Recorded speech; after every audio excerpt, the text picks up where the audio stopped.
हिसाब जनता का 2020 सिर्फ और सिर्फ न्यूज फोर्स पर एसएस अथर के साथ रोजाना।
जिंदाबाद नीतीश कुमार जिंदाबाद जिंदाबाद जिंदाबाद।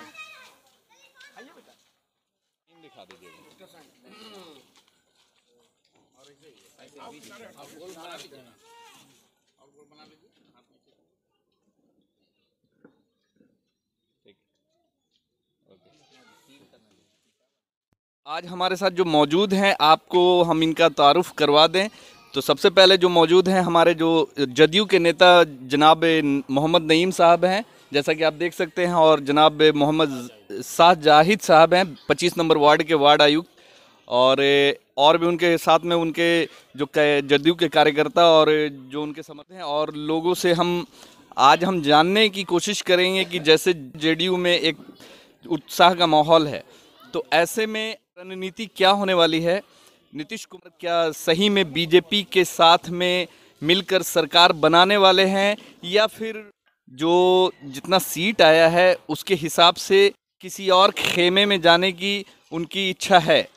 हम पहले जानने की कोशिश करेंगे मोहम्मद नईम साहब से। पहले तो आपको बहुत बहुत मुबारक हो। सबसे पहले आप अपनी पार्टी के लिए कुछ बोलेंगे, बधाई देंगे? बधाई है। हम तो बताए थे पहले भी कि हम लोग का जीत होगा और नीतीश कुमार ही मुख्यमंत्री बनेंगे, क्योंकि इसमें हम लोग का कहीं से ये नहीं था। हम लोग एकदम ये थे कि सरकार हम लोग की बनेगी, और सच भी वही आया। इसमें कहीं से कोई ये नहीं है, और हम लोग का मुख्यमंत्री ही नीतीश कुमार बनेंगे। ये कोई भी बोल रहे हैं कि ऐसे वैसे वैसा कुछ नहीं है। इंडिया से मिलके ही सरकार बनेगी, क्या कि हम लोग को जहाँ तक के पूरा भरोसा है नीतीश कुमार पे, क्योंकि भरोसे पे ही तो हम लोग काम किया भाई। क्या कि काम उतना विकास किया है, अब विकास के ऊपर हम लोग वोट मांगा है लोगों से। चलिए, विकास के ऊपर वोट मांगा है और लोगों ने अपना प्यार और समर्थन भरपूर दिया है, जैसा कि मोहम्मद नईम साहब का कहना है। अब हम जाहिद साहब से जानने की कोशिश करें, कितना संतुष्ट है ये जो जितना सीट आया है इस बार जेडीयू को, बीजेपी के बनिस्बत काफ़ी कम सीटें हैं, तो क्या कहेंगे इस पर, कहाँ पे कमी हुई पार्टी की तरफ से? जेडीयू के सीट बहुत कम आया उस हिसाब से जो हम लोग को उम्मीद थी। इसमें बहुत से लोग कंफ्यूज करने का काम किया, एनआरसी के नाम पे या और बीजेपी के नाम पे, मोदी के नाम पे वगैरह वगैरह से कंफ्यूज किया गया, खास करके हमारे अल्पसंख्यक भाई लोगों को भी। नहीं तो आज सबसे बड़ी पार्टी हमारा जदयू था और जदयू रहता, और लेकिन उसके बावजूद भी सीट सरकार बनाने के लिए आ गई है पर्याप्त। हमको किसी से समर्थन लेने की ज़रूरत नहीं है। हमारे बिहार के मुख्यमंत्री नीतीश कुमार थे, और इस बार भी जनता ने जनादेश दिया है, जनता मुख्यमंत्री रहेंगे। तो जैसे कि अभी भी स्पष्ट नहीं हो पाया है, अभी भी नीतीश कुमार ने खुल के ये नहीं कहा है कि बीजेपी के साथ ही सरकार बनानी है, या कि कुछ अगला कदम कुछ दूसरा भी उठा सकते हैं वो। देखिए, चूँकि बिहार उनके हवाले लोग जनादेश दिया है नीतीश कुमार के मैंडेट से, अब उनको घर कैसे चलाना है मजबूती के साथ, उस पर वो खुद गौर और अपने पार्टी लोगों के द्वारा मंथन कर रहे हैं कि सरकार कैसे चलाना है, किसके साथ चलाना है, मजबूती के साथ एक अच्छे ढंग से चलाना है, भय मुक्त बिहार बनाना है, सुशासन जिस तरह से था उस तरह से चलाना है, बिना किसी के प्रेशर से, बिना किसी के दबाव में सरकार चलाना है। इसलिए उसके लिए हम लोगों को ज़रूरत नहीं है। नीतीश कुमार एनएफ है, वो हम लोग के गार्जियन हैं। सरकार बेहतर बिहार में बनाने के लिए लगे हुए हैं कि वो चलाएंगे और अपना बनाएंगे। बाकी सहयोग के लिए हम लोग सब हैं। चलिए ठीक है, मैं आपसे जानना चाहूँगा नईम साहब से कि जैसे कि फुलवारी शरीफ में जदयू इस बार नहीं आ पाई और इस बार जो महागठबंधन के जो उम्मीदवार थे गोपाल रविदास जी वो जीते हैं, तो क्या उनका मतलब अब जैसे आप लोग इस फुलवारी क्षेत्र के वार्ड आयुक्त हैं और यहाँ के जो चेयरमैन हैं मोहम्मद आफ्ताब आलम साहब, तो उनका कितना सहयोग रहेगा उनके जो आने वाले जो कार्यों को लाएंगे ज़मीनी, तो उनमें कितना मतलब अपना योगदान देंगे? योगदान क्या, देखिए जीत के आ गए हैं, अच्छी बात है, जीत ही गए तब तो कोई काट नहीं सकता है।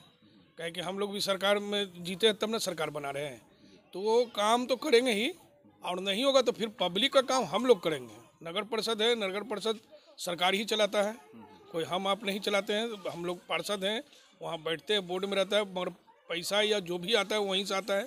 सरकार, हम लोग का सरकार जो है मुख्यमंत्री नीतीश कुमार, वो ध्यान देंगे, देखेंगे, और किसी को काम से नहीं रुकेगा, काम तो और पहले से भी ज़्यादा होगा, ये हम लोग का भरोसा है मुख्यमंत्री जी। बिल्कुल होना भी चाहिए। और जो अभी विकास के कार्य अभी फुलवारी शरीफ क्षेत्र में अभी रह गए हैं, चाहे आपके वार्ड में हो या फिर आपके वार्ड में, और ये जितने भी वार्ड में, मतलब वो उसको अब युद्ध स्तर पे पूरा किया जाएगा। अभी इलेक्शन वगैरह तो खत्म हो चुका है। काम हमारा बिहार के मुख्यमंत्री जी ने बिहार लेवल व खास करके हम लोग का फुलवारी शरीफ में जो विकास के काम है, इतनी काम है कि निकाय में बिहार में फुलवारी शरीफ निकाय हमारे आप चेयरमैन साहब आफ्ताब आलम साहब के सहयोग से बहुत है। अब बहुत विकास के नाम से ये जाना जाता है ये इलाका, और मुख्यमंत्री का विशेष तौर पे ध्यान रहता है। बगल ही में हम लोग का खनका है, कल खनका की शक्ल देख लीजिएगा कि क्या स्थिति था, आज खनका का रूप रंग देख लीजिएगा क्या है। कब्रिस्तान है वगैरह वगैरह, जो मुस्लिम दायरा हैं बहुत सा, वो सब देखा जा सकता है कि विगत वर्षों में क्या था और आज क्या है। हम लोग काम में विश्वास रखते हैं। हमारे ईसापुर में गरीब लोगों का नहर में मकान था जिसका डीपीआर सर्वे हुआ था 805 आदमी का। यही नीतीश कुमार के गवर्नमेंट के रीजन में हमारा ईसापुर 25 नंबर वार्ड में 192 लोगों का फ्लैट, 99% माइनॉरिटी लोग, चूँकि डीपीआर में कम संख्या 1 के आधार से वो सीरियल आवंटन किया गया, जिसमें लगभग 99% आवंटन कर करके लोगों को, मुस्लिम लोगों को बसाया गया है। और शेड्यूल कास्ट भी कुछ चंद लोग हैं। बाकी 6 जगह और बनना है, जो जगह चयनित किया जा रहा है, जो फुलवारी शरीफ नगर परिषद एरिया में जगहों में उन लोगों को बसकित किया जाएगा। जो बच्चे जी, मुख्यमंत्री का ये है कि कोई लोग जो जिसको ज़मीन नहीं है, जिसका छतरी नहीं है, उसको गवर्नमेंट की ज़मीन को चिन्हित करते हुए उसको फ्लैट बाई फ्लैट मकान बना करके उसको बसाए जाने का काम करें। जो एक जिंदा मिसाल आपका ईसापुर में बना हुआ है, वही केंद्र सरकार और बिहार सरकार के सहयोग से नीतीश कुमार के रीजन में ये काम हुआ है। और जो बाकी जो बचे हुए हैं वो उम्मीद करते हैं कि बहुत से जल्द और लोग को भी बसकित किया जाएगा और बसाया जाएगा। मैं आपसे जानना चाहूँगा कि अगर मान के चलिए कि बीजेपी के साथ मिलकर नीतीश कुमार अपनी सरकार बनाते हैं, तो कहीं ना कहीं पे वो एक बड़े भाई की भूमिका में अभी दिख रहे हैं। बीजेपी जो है बड़े भाई की, क्योंकि सीट उनकी ज़्यादा है, तो इसमें मतलब नीतीश कुमार कहीं उनके दबाव में आके काम तो नहीं करने वाले, या फिर जैसे वो करते आ रहे हैं 5 सालों में जैसे जितना विकास और किया है, तो वो अपने तरीके से काम करेंगे कि उनके दबाव में आकर काम करने वाले, ये बताइए। नीतीश कुमार किसी के दबाव में काम नहीं करते हैं, वो जो सच है वो करेंगे, किसी का दबाव नहीं है। बीजेपी हो या कोई भी हो अदर, ऐसे प्रधानमंत्री तो बोल चुके हैं कि नहीं भाई हम लोग उनके साथ गठबंधन में लड़े हैं चुनाव, तो मुख्यमंत्री वही बनेंगे। बहुत सारे मुद्दों पे हो सकता है कि उनकी रजामंदी हो, जेडीयू की रजामंदी हो, बट बीजेपी उससे नाखुश हो, या फिर उनके प्रेशर में आके बहुत सारी योजनाओं को और जो नीतियां अभी बहुत सारी लागू करने वाले हैं बीजेपी जो लागू करने वाली है, जैसे एनआरसी का मुद्दा वो फिर से उठा रही है, सीए का मुद्दा फिर से उठा रही है, तो इन मुद्दों पे अल्पसंख्यकों में और एससी एसटी समुदाय के लोग हैं उनमें एक भय का माहौल है, तो इसको वो कितना आश्वस्त करेंगे लोगों को, इस पे आप बताएं। नीतीश कुमार सबसे पहले बता देना चाहेंगे कि किसी के दबाव में वो रहने वाले नहीं हैं। बिहार को जिस तरह से विकास के मामले में, एक सुशासन के मामले में और सांप्रदायिक का नामो निशान यहाँ ख़त्म करने के मामले में जो काम को किया है, कॉमनल के नाम पे, दंगा फसाद के नाम पे यहाँ अपने रीजन में नामो निशान हटाने का काम किया है, ये दोबारा इस तरह के कोई दबाव में काम करने नहीं जा रहे हैं। जहाँ महसूस होगी कि हमको जो है कोई दिक्कत हो रहा है, जो सही ढंग के सरकार चलाने में दिक्कत हो रही है, तो मैं समझता हूँ कि नीतीश कुमार सक्षम हैं, अच्छे एक मुख्यमंत्री और भारत सरकार के एक अच्छा चेहरा के रूप में हैं। वो खुद स्वतंत्र हैं कि हमको कैसे चलाना है, दबाव में नहीं किसी तरह का काम लिया जा सकता है, उसके लिए कोई बड़ा कदम भी उठाया जा सकता है। इसलिए हमारा बिहार जिस तरह से इन मुद्दों पे वो आरजेडी के साथ जाएंगे, अगर ऐसा फ्यूचर में कभी होता है, तो अगर वो उनको अगर ऐसा लगे कि मैं दबाव में हूँ, तो वो क्या आरजेडी के साथ संबंध बनाएंगे? वो समय बताएगा। पहले तो हम नहीं ऐसा महसूस कर रहे हैं कि जो नीतीश कुमार बिहार में चाहते हैं कि जो कानून, जो गलत कानून है, जो संविधान विरोधी है, जो हम लोग का माहौल को, आपस में भाईचारा को कमज़ोर करने वाला कानून है, उस तरह बिहार में किसी कीमत पे बिहार के मुख्यमंत्री हमारे नीतीश कुमार कभी नहीं चाहेंगे कि हो, चाहे वो किसी के साथ रहें या किसी से समर्थन लें, लेकिन उनका जो माइंड है कि इस तरह से हम लोग को चलाना है तो चलाएंगे, और इसमें कोई दिक्कत नहीं है, कोई दिक्कत परेशानी की बात नहीं है। आप यहाँ पे कुछ लोगों से भी जानने की कोशिश करेंगे, कैसा लग रहा है इस बार फिर से एक बार एनडीए की सरकार बनने वाली है, जदयू की सरकार बनने वाली है, तो क्या लग रहा है, क्या होने वाला है विकास? बहुत अच्छा होने वाला है। हमारे नीतीश कुमार मुख्यमंत्री जो हैं बिहार में बने हैं, हम लोगों को ताहे दिल से खुशी है, और उनका विकास देख के हम लोग चाहते हैं कि वो हमेशा बिहार के मुख्यमंत्री रहें।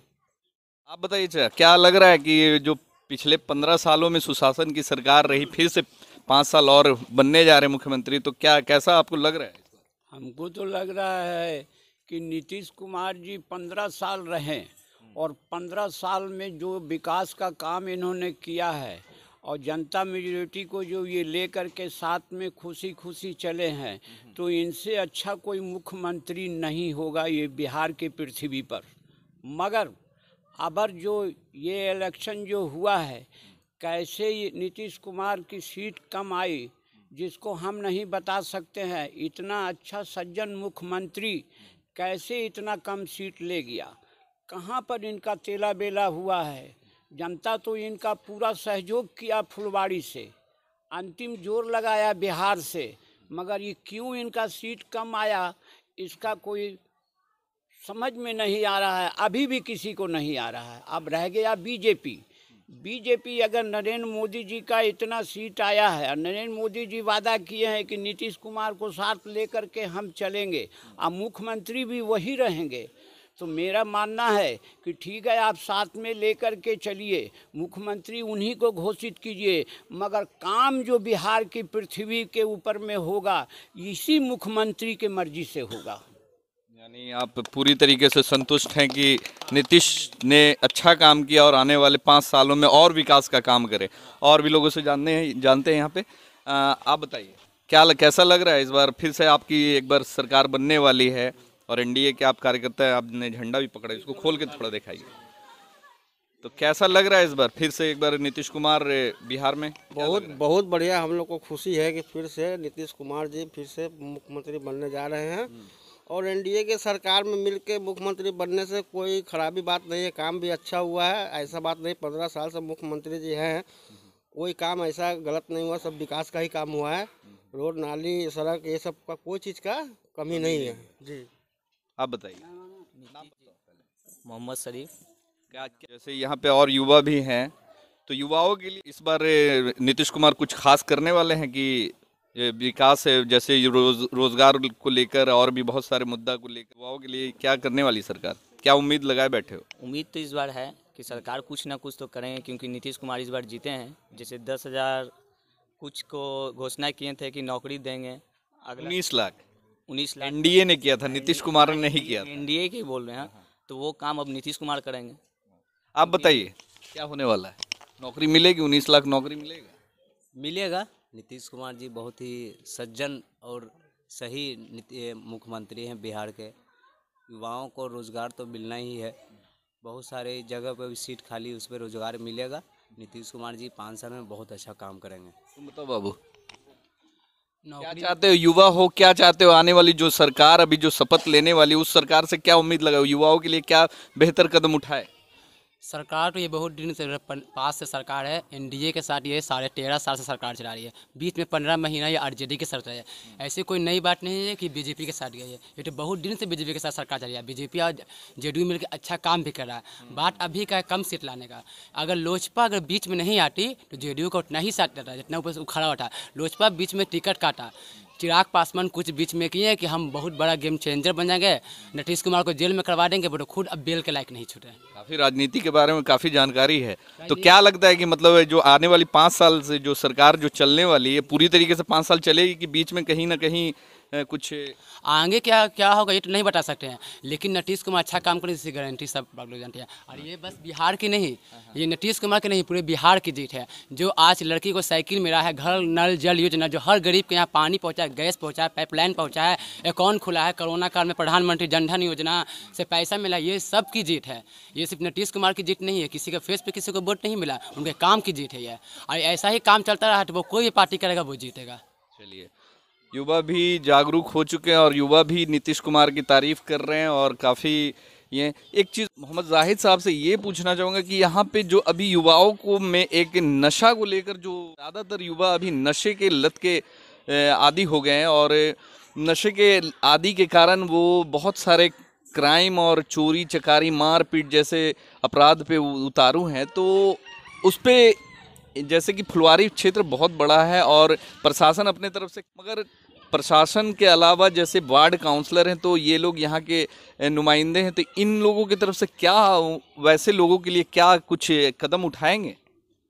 सबसे पहले नशा का आज कई एक टाइप से निकल गया है, सुलेशन है, क्या क्या है उतना तो नाम नहीं जानते हैं, लेकिन बहुत सा छोटे बच्चे लोग सुलेशन और पता नहीं क्या क्या, और अब जैसे 14 से लेकर के 22 साल 25 साल तक के बच्चों में एक नया नशा जो बहुत ही काफ़ी महंगा नशा है, बीएस वगैरह जो बोलते हैं, ब्राउन शुगर वगैरह का भी लोग यहाँ बहुत ज़्यादा सेवन कर रहे हैं जो युवा समाज है। तो वैसे युवाओं को आप लोग कैसे एक लाइन पे एक इस पे लाएंगे? सबसे पहले जागरूक करेंगे उसको, युवा को या बच्चे लोग को ठीक करने के लिए, अच्छे एक माहौल देने के लिए, अच्छा सोसाइटी देने के लिए और अच्छा खराब की पहचान बनाने के लिए बच्चे के जो भी गार्जियन हैं उनको पहले ठीक होना होगा। जो भी माता पिता परिवार हैं, भाई परिवार, उस सब लोग को एक्टिव होना होगा कि मेरा भाई, मेरा बेटा, मेरा भतीजा, समझ ये सब कहाँ है, क्या कर रहा है, नहीं कर रहा है। ना प्रतिनिधि टोटल बच्चा को जो है कंट्रोल कर सकता है, ना ही आपका प्रशासन भी आपको लड़कन को कंट्रोल कर सकता है। कंट्रोल में जब तक कि गार्जियन एक्टिव नहीं होगा, माता पिता परिवार एक्टिव नहीं होगा, तब तक अपने बाल बच्चा को कंट्रोल हम लोग नहीं कर पा सकते हैं। रात बिरात में भी हम बच्चे लोग को देखते हैं कि कोई काम नहीं है तो ऐसे ही बौड़ा रहा है, कोई काम नहीं है तो ऐसी, तो माँ बाप मॉनिटर करें कि मेरा बच्चा किस टाइम में कहाँ है, नहीं है, और इसका खोज खबर करेंगे, उसका जो है सोसाइटी पे ध्यान देंगे, उठने बैठने वालों पे ध्यान देंगे, तो मैं समझता हूँ कि ठीक रहेगा। अभी निकल जाइएगा तो लड़कन का ग्रुप बैठा हुआ है, तो वो ग्रुप कहाँ क्या कर रहा है, बैठ के नहीं कर रहा है, ये गार्जियन को गतिविधि को ध्यान रखना होगा। अगर वो लोग बढ़ेंगे तो हम लोग उसके सहयोग में हैं। हम लोग अकेला कोई भी प्रतिनिधि हो, चाहे अपर हो चाहे लोअर प्रतिनिधि हो, चाहे प्रशासन हो, डीएम हो, कमिश्नर हो या इंस्पेक्टर हो, क्या करेंगे, आएंगे पकड़ करके थाना में बंद करेंगे, ज़्यादा से ज़्यादा वो जेल में जाएंगे तो और कैरेक्टर और ख़राब होगा। इसीलिए सबसे पहले समाज के जो भी बुद्धिजीवी हैं, गार्जियन लोग हैं, माता पिता हैं, सब लोग को अपने अपने बाल बच्चों को रख रखाव पे ध्यान देने की ज़रूरत है। वो ध्यान दें और साथ साथ हम लोग भी ध्यान देंगे। बिना गार्जियन के सहयोग से हम लोग इसमें कमज़ोर हो रहे हैं। आप क्या कहेंगे? ये तो सही है, क्योंकि मेरा बेटा है और मेरा बेटा कहाँ है और किस वक्त क्या कर रहे हैं वो तो हम लोग को अपने खुद देखना पड़ेगा। इसमें तो अच्छा सुझाव दिए हैं और फिर भी हम लोग उसमें कोशिश करेंगे कि मानते हैं कि भाई थोड़ा सा गार्जियन भी काम धाम वाले हैं, गरीब है लोग, ये इलाका में लोग कमाने खाने वाले हैं, तो फिर हम लोग भी कुछ कोशिश करेंगे उसमें सुधार करें, पकड़ दकड़ ज़्यादा डांट डपट कर सकते हैं इतना तो। बिल्कुल बिल्कुल। और प्रशासन के अलावा जो जनप्रतिनिधि हैं उन्होंने जैसा बताया कि युवाओं में ये जो बढ़ता नशा है उसको हम लोग अपने स्तर तरीके से कर रहे हैं, बट यहाँ पे गार्जियंस को भी चाहिए कि वो भी अपने बच्चों का ख्याल रखें कि बच्चे क्या कर रहे हैं क्या नहीं कर रहे हैं। तो ये सारी बातें इन्होंने अपनी बेबाकी से रखी और राजनीति पे भी और आने वाले जो सरकार है उनकी नीतियों पे भी काफ़ी बेबाकी से अपनी राय रखी। तो अब 16 के बाद या फिर नीतीश कुमार जब शपथ ले लेते हैं उसके बाद देखना होगा कि आगे की रणनीति क्या होगी और बिहार वासियों के लिए क्या कुछ खास होने वाला है। यहाँ पे आए हुए सभी मेहमानों का मैं धन्यवाद करता हूँ और इसी तरह बने रहे हमारे न्यूज़ फोर्स के साथ। तब तक के लिए मुझे इजाज़त दीजिए।